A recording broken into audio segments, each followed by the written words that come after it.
Okay, so I decided to do a really quick demo using our sushi makers. So we have two sushi makers. It's a set that's on special right now. So one is a Nigiri maker, and then the other one is a Maki sushi maker. And so what I'm gonna do is, actually I'm gonna do the Maki one today. And I'm doing this because I actually did a demo earlier last night and the picture quality wasn't that great. So I thought I'd do it again. Since I'm having sushi again, we have a lot of leftover things that we didn't use last night. So what I'm gonna start off doing is I'm actually gonna wet inside of the maker. They do have ridges in it and they have holes at the bottom to kind of help push them out. But I find that using the water helped last night. So let me just kind of put water all over in here. Okay. And then now what I'm gonna do is just add my sushi rice. And I already cooked my rice and seasoned it with the sushi packet. So you can get these at the Asian market. And all we're gonna do is just add rice in the base.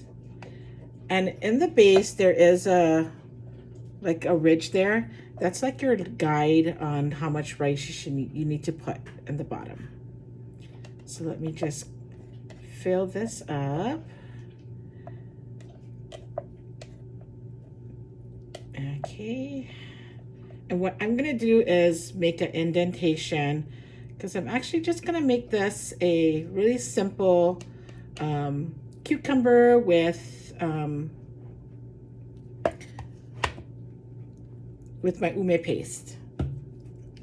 Okay, and so last night I was making with crab meat, cucumbers. So we kind of figured out that this is just gonna be cucumbers. If you're gonna add more than one item in this, I would suggest cutting your items a little thinner, because it does get full in here. So you're going to be putting rice plus these items into this. Okay, so let me just shake up my ume paste and get that to the top. And ume paste is pretty much, it's a plum paste. So if you like tart, you would like ume paste, and I like a lot of ume paste in mine. So there you go. So let me show you what it looks like there. See? And then now you're just gonna add rice to the top. And I'm gonna use a spoon instead of the rice scoop, because I found that it was easier putting it on top. There you go. And so all I did was just wet my spoon. I actually have a little cup of water in front of me, because I'm gonna need it when I close up the nori for the roll. Okay, and you could get creative with this. You don't have to make sushi. You can make candy sushi. So you can use Rice Krispies, and for your nori you would use fruit roll-ups. So you can get creative with this and not just use it for sushi. This is great to do with your kids or the grandkids. It will get a little, if you don't do it by the sink, it does get a little sticky because of the rice. Let me wet this again. Okay. And then all we're gonna do, did you see that? So I just kind of put that on there. And then I'm just gonna put the cover on top, and you're gonna squeeze it down. There you go. See? You just squeeze it, and rice will come out from the sides if you fill it up too much, and that's all. Good. Because you can always clean it up just like that and put it back in your bowl. Like I said, you will get sticky. So if you don't do it by sink, make sure you have a lot of wet napkins. Okay, so now I'm just gonna take the lid off like that. Look,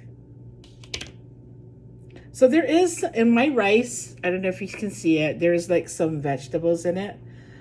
I used this rice earlier to make inari sushi. And so I just kind of used up the rest of this rice. So this is done. And what I did was I already cut my nori, your seaweed sheet. And all I'm gonna do now is put this on top. And it came out pretty easy last night. So you just kind of, there you go. Did you see that? All I did was I kind of went with my finger and kind of pushed it away and it came out. And it's easy to clean up. I mean, easy clean up. Okay, so there, that's my roll. Can you see that? Let me put the camera down. There you go. And now all I'm gonna do is roll this up. And then on the edges, I just wet my fingertips with water. And I just kind of go on the edge here and roll it. Oops, there's rice here. Let me get that rice off. Roll it. And there you go. If your edges lift up, you just wet your finger again and just kind of rub it along the edge. And that's it. So now let me cut it for you guys. And let me wet the knife, because it is easier when your knife is wet to cut through. And so what we're gonna do is cut in half first. And look at that. The cucumber and the ume paste. So then we're gonna cut it in half again and again. Isn't that easy? Let me wet my knife again. And then do it again, cut it in half, and then in another half. And that is it. So how easy was that? Let me get a plate. What it looks like. Doesn't that look good? And did you see how easy that was for me to make? So you can impress your friends. You can have a sushi party, invite your friends over, get creative with what you put in your sushi. You can make California rolls. So that's what I did last night. I made some California rolls. There you go. But like I said, you can make California rolls. Just cut up your crab meat and I would slice these thinner. So this is the thinnest I would go. So I would go thin like this, and I would cut this in half again and put that in together. So it's cucumbers and avocado. I also had avocado as well. But that's it. Look how easy that was.